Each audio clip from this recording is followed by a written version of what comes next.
La kwanza ni waombe kwa heshima kubwa mpokee salamu kutoka kwa rais wetu Daktari Samia Suluhu Hassan ambaye alitamani kuwa nasi siku ya leo, lakini kutokana na mwingiliano wa majukumu ameshindwa kuwepo pamoja nasi, lakini alishiriki kikamilifu katika misa ya kwanza ya kumwombea marehemu iliyofanyika Dodoma, na alitoa salamu zake ambazo kwa kweli zilionyesha uchungu mwingi, kumbukumbu zisizokufa za utendaji wa kazi wa ndugu yetu Jenista Joakim Mhagama.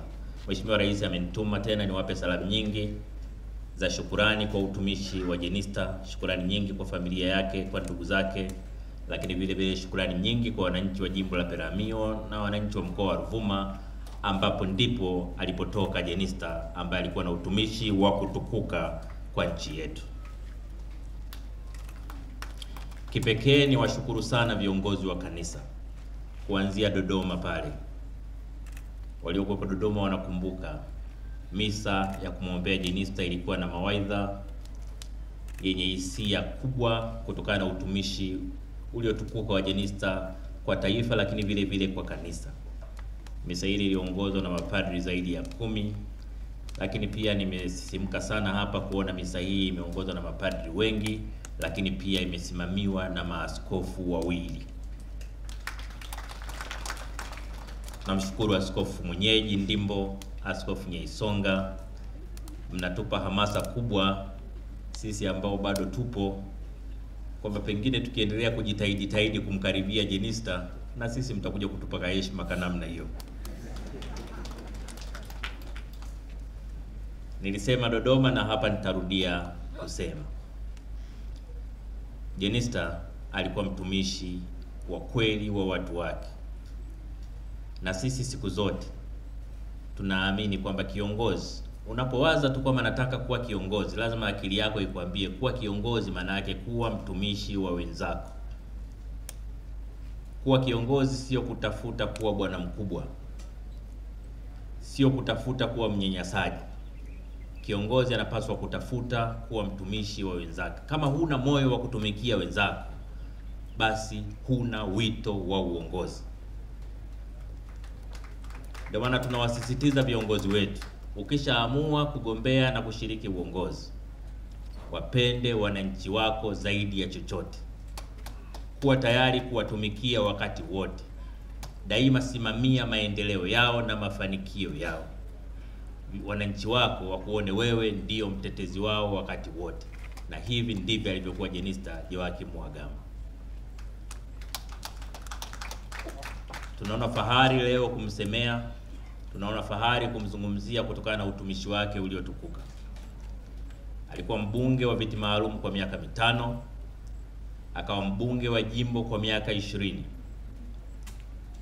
Katika kipindi cha miaka 25 ya ubunge wake, amekuwa waziri kwa miaka 10.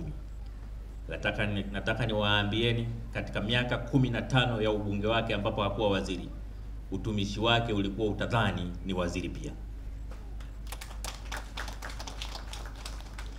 Kwa serikali, wananchi wamepoteza mtu muhimu. Serikali imepoteza mtu muhimu, lakini Chama cha Mapinduzi pia kimepoteza mtu muhimu sana. Ameshika nyadhifa zote unazoweza kuzifikiria kwenye chama.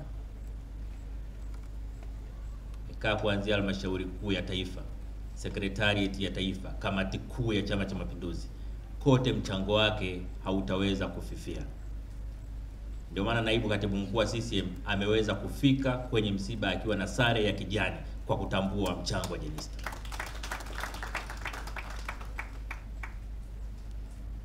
Sisi kama serikali tutaendelea kuenzi mchango wa Jenista kwa kuendelea kutambua kwamba Chama cha Mapinduzi na serikali zake lazima viendelee kuwa watetezi wa wananchi wa chini.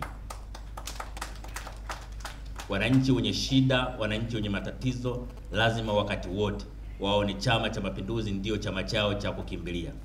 Ikishafika mahala wananchi wanashindwa kwenda kusema matatizo yao kwa viongozi wa chama au viongozi wa serikali ya CCM, maana yake ni kwamba utetezi wetu kwa wananchi umechuja, wananchi wamechoka. Naomba viongozi wote wa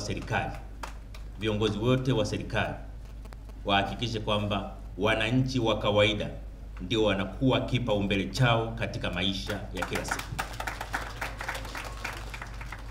Na tukishaweza kuwatumikia wananchi kwa ukamilifu, tukiweza kufata maadili mema, ndio tunapata nafasi ya kuvikwa taji linaloonekana la duniani, lakini pia taji la mbinguni.